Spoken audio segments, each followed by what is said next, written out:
Guys, ഇന്നാണ് പാരൻസും ടീച്ചേഴ്സും ഒന്നടങ്കം കാത്തിരുന്ന ആ ഒരു day. Yes guys, parents meeting. എൻ്റെ പപ്പയായിരുന്നു വന്നിട്ടുണ്ടായിരുന്നത്. ഫ്രണ്ട്സിൻ്റെ അടുത്തല്ല എൻ്റെ കുറ്റങ്ങൾ എണ്ണി എണ്ണി പറയായിരുന്നു.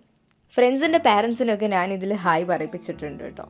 ഈ ഒരു അവസരത്തിൽ എനിക്ക് സ്കൂളിലെ പാരൻസ് മീറ്റിംഗ് ആണ് കേട്ടോ ഓർമ്മ വന്നത്. ഫ്രണ്ട്സിൻ്റെ കൂടെയൊക്കെ ഉള്ള ഒരു പിക്ക് എടുക്കണം എന്നുണ്ടെങ്കിൽ പാരൻസ് വന്നിട്ട് അവരുടെ മൊബൈൽ കിട്ടിയിട്ട് വേണമായിരുന്നു. അതൊക്കെ ഒരു കാലം. ഞാൻ ഈ വിഷയത്തിൽ നിന്ന് തെന്നി മാറുന്നുണ്ടോ എന്നൊരു സംശയം. നമ്മളുടെ ഇന്നത്തെ ടോപ്പിക് എന്ന് പറയുന്നത് കോളേജിലെ മീറ്റിംഗ് അല്ല. യെസ് ഗൈസ്, അങ്ങനെ മീറ്റിംഗ് ഒക്കെ കഴിഞ്ഞ് ഞാൻ നാടായ നാട് എന്ന് പറഞ്ഞ പോലെ കോളേജായ കോളേജ് മുഴുവൻ എൻ്റെ പപ്പേനെയും കൊണ്ട് നടത്തിക്കുകയാണ്. അതും ആ നട്ടപ്പൊരു വെയിലത്ത്.